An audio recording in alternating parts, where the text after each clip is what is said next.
اسلام نہ ہو تو پھر بچے ڈوب کے بلوچستان سے سمندر تک ان کی لاشیں بھی دیکھنے والا کوئی نہیں ہوتا. یہ ہے اسلام.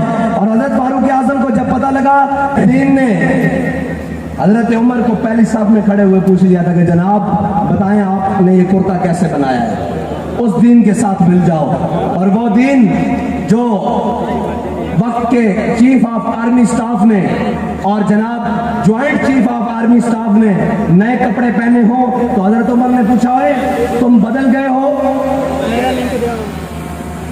پتہ ہے بیت المقدس کے موقع پر جب حضرت فاروق اعظم تشریف لے کر گئے تو آگے سے حضرت خالد بن ولید اور حضرت ابو عبیدہ بن جراح تشریف لائے تو انہوں نے دیکھا کہ انہوں نے نئے کپڑے پہنے ہوئے ہیں اور جناب نئی قبائیں اوپر اور نیا لباس پہنا ہوا ہے. تو حضرت فاروق اعظم نے کیا فرمایا, انہوں نے کہا کہ جناب امیر المومنین آپ بھی کپڑے تبدیل کر لیں. آگے بڑے بڑے رؤساء امراء اور بڑے بڑے جناب ان کے قبیلوں کے سردار کھڑے ہیں, بڑے بڑے لوگ کھڑے ہیں, وہ دیکھ کر کیا کہیں گے کہ امیر المومنین کے کپڑے ایسے ہیں, مسلمانوں کے حاکم کے کپڑے ایسے ہیں, مسلمانوں کے خلیفہ کے کپڑے ایسے ہیں. تو حضرت عمر نے کیا فرمایا تھا, انا کنا اذل قوم اذن اللہ بالاسلام. حضرت عمر نے فرمایا اے ابو عبیدہ بن جراح, ہم وہ قوم تھے جو بھیڑ اور بکریوں کو پانی پلانے کے لیے ایک دوسرے سے لڑ پڑتے تھے, جو اس بات پر ایک دوسرے کو قتل کر دیے جاتے تھے, اور ہم وہ قوم تھے جو ذلیل تھے, لیکن ہمیں عزت نہیں اسلام نے, اور ان کپڑوں نے عزت نہیں دی, ان عہدوں نے عزت نہیں دی, اسلام نے عزت دی. آج وہ کپڑے اور عہدے اور اس وقت کے چیف آف آرمی سٹاف اور جناب joint chief of army staff نے نئے کپڑے پہنے ہوئے تھے. حضرت فاروق اعظم نے کہا کہ تمہارا رویہ بدل گیا ہے, کچھ فتوحات کے بعد تمہارے دماغ میں کوئی دوسری بات آ گئی ہے کہ تم نے نئے کپڑے پہنے ہوئے ہیں. تو حضرت ابو عبیدہ بن جراح نے اپنے اوپر والے بٹن کھول کے دکھائے کہ بابا آپ ہم سے ناراض نہ ہو, ہم نے اپنی اوقات یاد رکھنے کے لیے پرانے کپڑے نیچے پہن رکھے ہیں, یہ تو صرف ان کو دکھانے کے لیے پہنے ہوئے ہیں جو ظالم بنے ہوئے ہیں. تو میں یہ کہتا ہوں کہ اسلام کا نظام بڑا برکت والا ہے, بڑا عزت والا ہے, اور وہ والا ہے جو آپ کو بھی اور قوم کو بھی اور رعایا کو بھی عزت دلواتا ہے.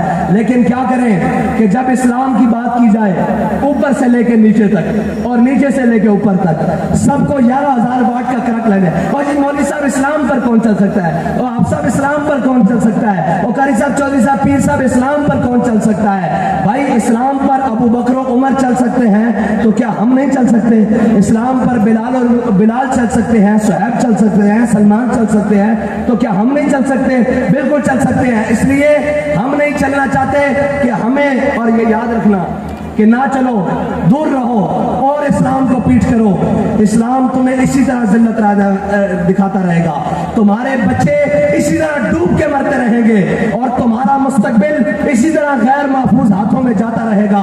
اور اگر اسلام ہو تو حضرت فاروق اعظم کے دور میں ایک بچہ رو رہا ہو تو حضرت فاروق اعظم کے پاس سے گزرے تو پوچھے کہ بچہ کیوں رو رہا ہے؟ تو انہوں نے کہا جی بچہ اس لیے رو رہا ہے کہ ماں کہتی ہے کہ حضرت عمر نے قانون بنایا ہے کہ جو بچہ ماں کا دودھ مکمل کر لے گا اس کو وظیفہ دیا جائے گا حکومت کی طرف سے, جو بچہ ماں کا دودھ پی رہا ہوگا اس کو وظیفہ نہیں دیا جائے گا. اگر اسلام ہو تو پھر یہ یوں مستقبل محفوظ ہوتا ہے, اور اگر اسلام نہ ہو تو پھر بچے ڈوب کے بلوچستان سے سمندر تک ان کی لاشیں بھی دیکھنے والا کوئی نہیں ہوتا. یہ ہے اسلام.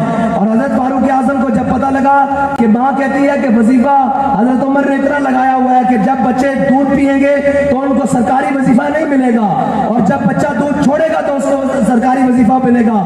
ماں بچے کو اس لیے دودھ نہیں دے رہی کہ یہ جلدی دودھ چھوڑ دے تاکہ سرکاری وظیفہ مل سکے.